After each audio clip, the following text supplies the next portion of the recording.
Hello everyone, কেমন আছো তোমরা সবাই? আশা করি তোমরা সবাই ভালো আছো। আজকে আমার সকাল শুরু হয়েছে চা খাওয়ার পর ঘর সোফা গুছানো থেকে। ঘর গুছানোর পর রান্না বান্না বসানোর জন্য ভাতের জন্য চালগুলো ধুয়ে নিচ্ছি।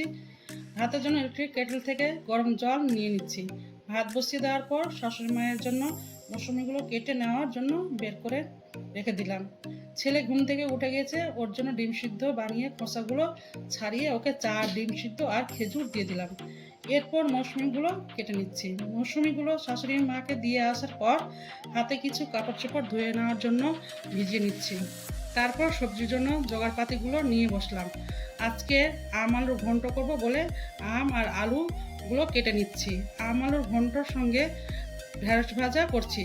আম আলুর ঘন্ট বসানোর জন্য প্রেসার কুকারে সব মশলাপাতিগুলো দিয়ে উনুনে বসিয়ে নিলাম। তো আজকের জন্য এইটুকুই ছিল। তো দেখা হচ্ছে তোমাদের সঙ্গে অন্য কোনো ভিডিওর সঙ্গে অন্য কোনো দিনে।